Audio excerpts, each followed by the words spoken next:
Welcome from my first day of staying at home. I'm ready. I'm dressed, even though I spent the morning in my pajamas. But I just wanted to show you the final look of my Favo sweater.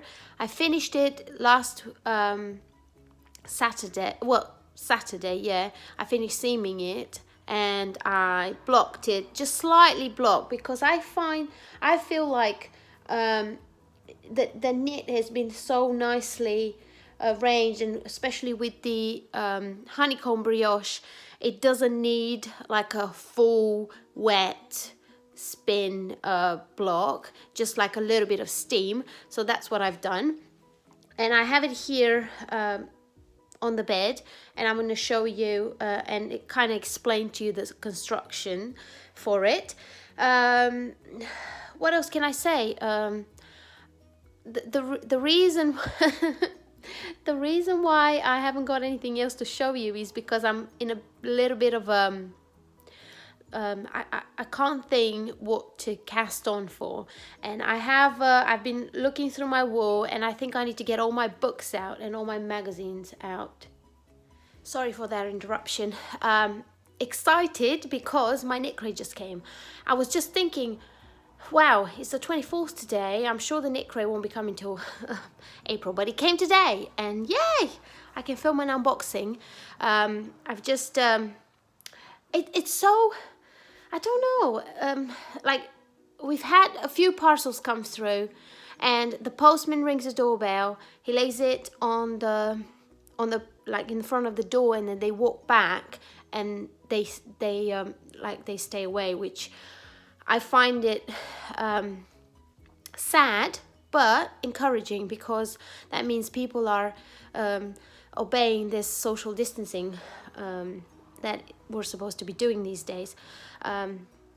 So yeah, I've sprayed it with Dettol now, and I'm going to use gloves to bring the stuff out, and then I'll show you the content like that. So we won't be like unboxing the beautiful box and all that. It will go straight to the bin, to the recycling bin, after I get everything out of it. Anyway, going back to the Favo sweater. So when she came out with it, actually, let's go back to when I first seen a little bit. So I've seen a little sneak peek of the brioche and the beautiful braid that we have going on here. And I I said, wow, that looks amazing. I wonder what it is. And then she came out with the sweater, and I said, that's it. I have to make that one. I have to make it, because I've been watching Fibertales podcasts pretty much from the beginning, I think, and I feel very I don't know, and every time I need inspiration or a little bit of pick-me-up, I just watch one of her podcasts, and it kind of gives me, yeah, I can do this, and you know, life is good, and we can create and all that. So I said, okay, I've had in my basket Malabrigo yarn, Knit Picks yarn, Drops yarn, all kinds of different ones, but none of them were, I don't know, none of them made me completely happy. So I said, that's it. You know, I've been buying yarn from Yarn. See, I already have a fluff in my nose.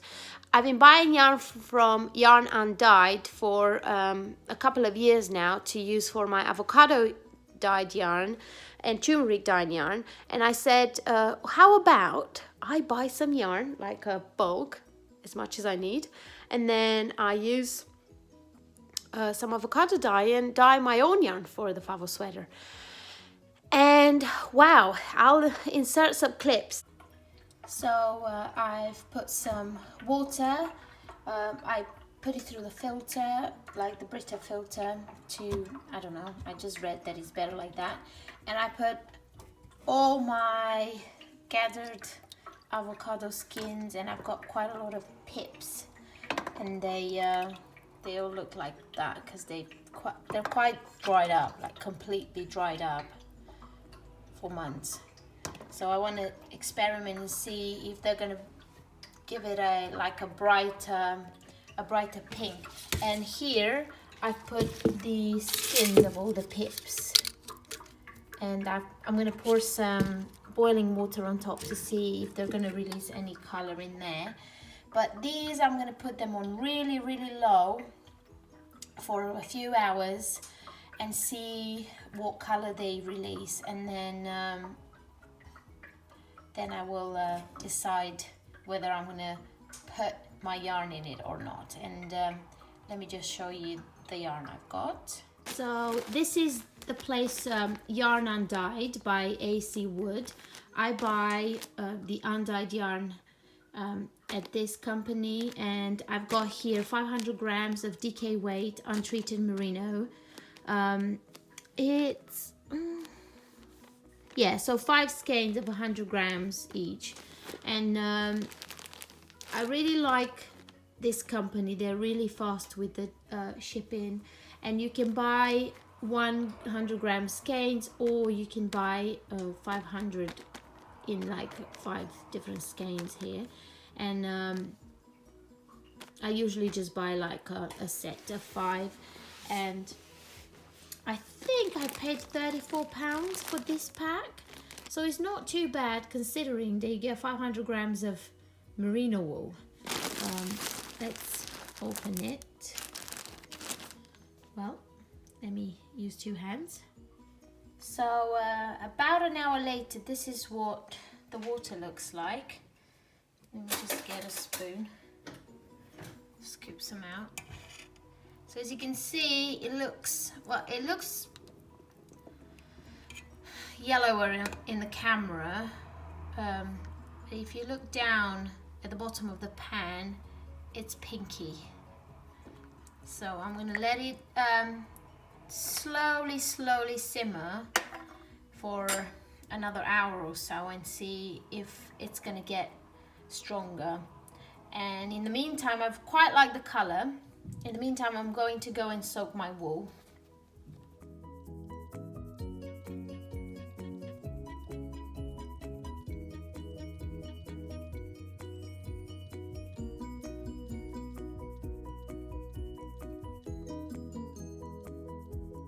Alright, so I've taken out the skins, but I've left the pips down here. As you can see, I've got loads, and the water is looking really pinky, so I'm very excited. When you put it on the spoon, it looks more yellowy, but in the dip, it looks quite pinky. So I'm going to leave the pips in there. I'm going to warm up the wool with the dye and the pips, because the pips are the ones that contain this thing called tannin, I think it's called, and it helps the dye to stick on the wool properly and it won't come off. So I've got here all my wool, and I'm just hoping that it will all fit. Oops. See, this is what happens when you try to do filming and dyeing yarn in the same time. So I'm just going to slowly put the yarn in, and I'm just hoping it's not going to get all tangled up when I'm bringing it out. Okay, and there we've got 1, 2,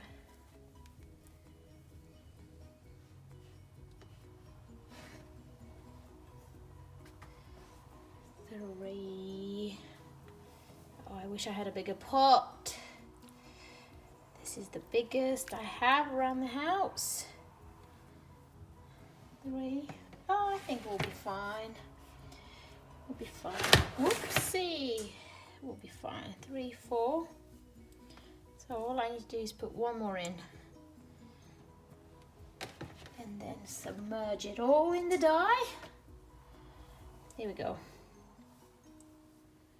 Now let's hope I can fit it all in. Slowly let it soak in all that beautiful dye.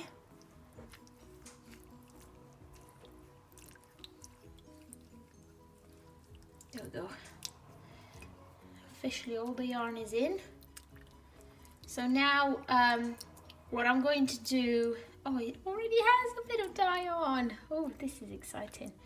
So what I'm going to do now is mix it in a bit, so I know that it's every piece is submerged in the water, and I'll let it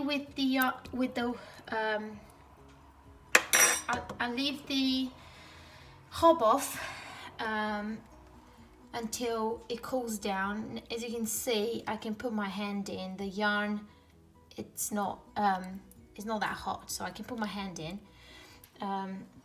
So I'm going to let the yarn soak up properly, and then when I reckon it's cooled off, I'm going to bring it up to a boil, and I'm going to let it simmer for a little bit, so those pips will give out that tannin to secure the dye in the wool.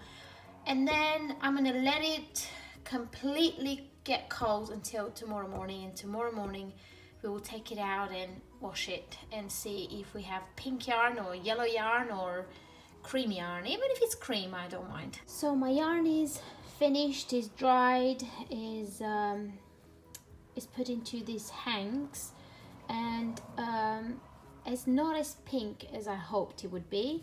As you can see, it's a lot pinker in real life than it shows on camera, but it's kind of like a very, very pale, dusky pink, beige.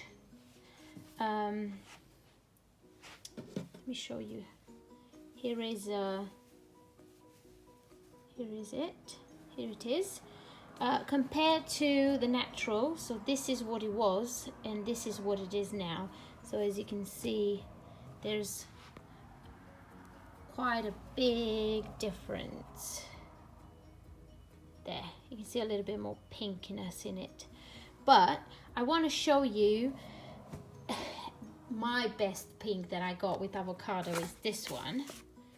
This, I know, it's just amazing. This one is the Sheer Delight Cheviot first sheer. It's 100% pure British wool, worsted weight, and it's obviously was undyed, but then I dyed it with avocado,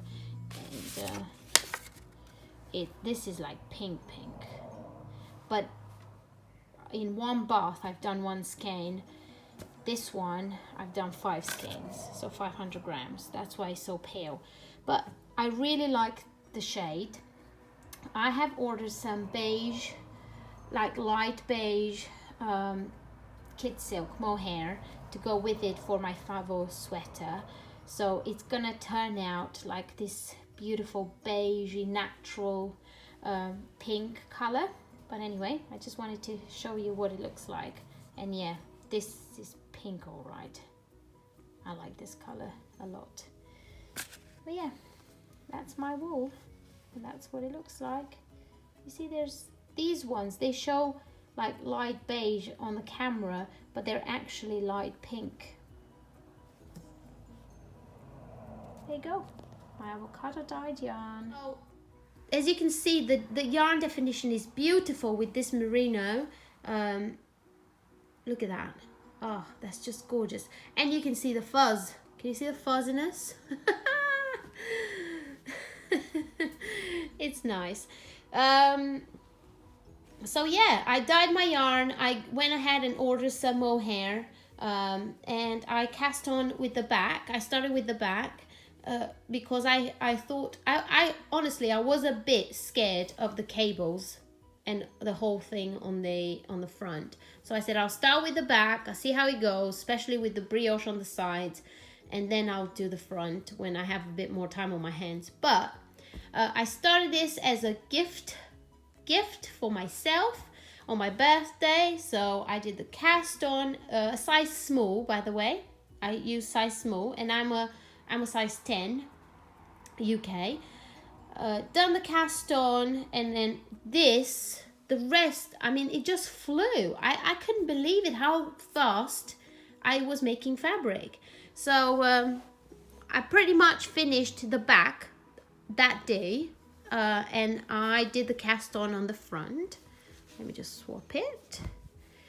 And I put stitch markers the way that it's written in the pattern, which was very helpful. Now, if you don't have stitch markers, after a couple of repeats, you'll manage to see where you're at.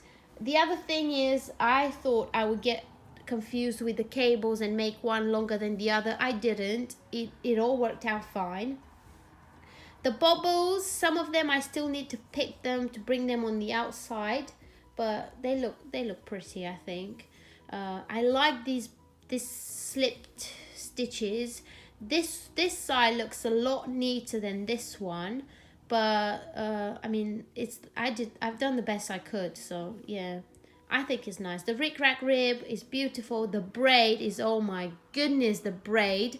If you purchase the pattern, you will get links of how to knit the braid and this slip stitch, and I think the bobble as well. So you get quite a lot of video instructions on how to knit this front panel, which is amazing.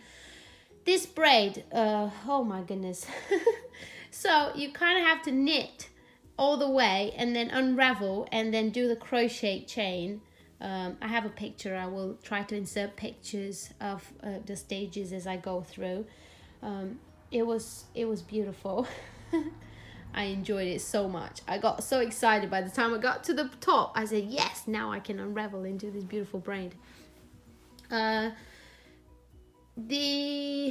neckline, I had to pick up stitches here, and as you can see, I still need to do a little bit of tidying up with these holes here. I'll do that sometime. For now, I don't mind it seeing like that.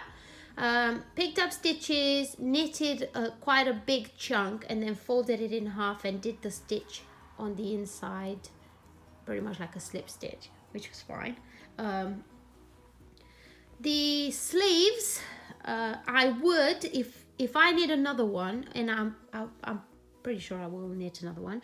When I need another one, I will do the sleeve maybe this big, because I find that this kind of sweater is so nice, but I think it would be even nicer with like chunky, like wide sleeves, and then just slowly go like that and do quite a big decrease here to make it more like a bell sleeve. I think that would look nice. The other thing I did, I didn't seam the bottom, so I left that open like that. I don't know if it looks nicer, but I left it like that for now. Obviously, you could always do mattress stitch and close it in, but I like it like that. On the shoulders, I did, let me see, you can see better on this side. On the shoulders, I've done 3 needle bind off, and you can see where I've done it, and I think I might have done an extra row. That's why he gave in this thing, this like kind of like stockinette, but you could always just go ahead and stitch it in a bit more. I don't mind, to be honest, I don't mind it like that. I quite like it. On the sleeves and on the sides, I've done a I don't know what it's called. It's not a metro stitch. I kind of held both sides together like that. Oh, hang on. One camera, one hand. I held both sides like this, facing each other, and then I just went in this side, came out on the other side, and went back in. So kind of like in and out stitching, which gave the better look. I'm sorry, I tried to do mattress stitch with brioche, but I just couldn't get my head around it, so that's what I've done. I think it still looks quite good on the sides. What else was I gonna say? Yeah, so when I cast on for another one, which will be, I don't know when I manage to get some yarn, I will make bigger sleeves, so like wider sleeves, and then I would not add the mohair in it because it's beautiful. It gives this fluff, as you can see, this nice fluff on the edge, but it just makes me, like, even now I feel like I've got it all over my face.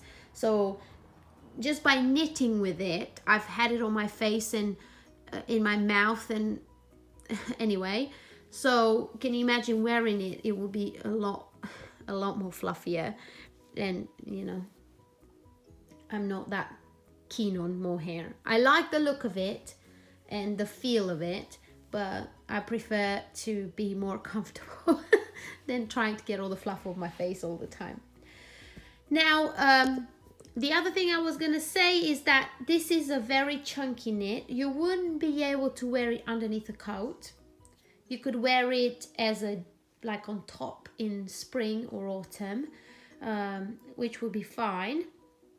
But if you want to make this a jumper that you can wear in wintertime undercoats, I would say I would keep the front panel and the back panel and this beautiful braid, but I would substitute the brioche with plain stockinette or reverse stockinette, or you could even do it with what is it called, moss stitch or seed stitch on here. It wouldn't look as beautiful as honeycomb, but it wouldn't be as chunky and as fluffy, and it would use less wool, I think.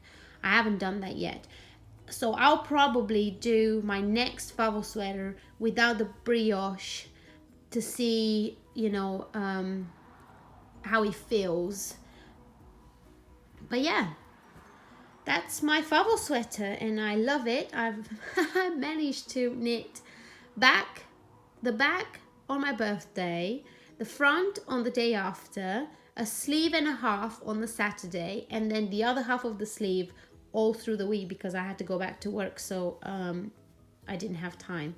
And then the last Saturday I managed to put it all together and block it and take pictures of it.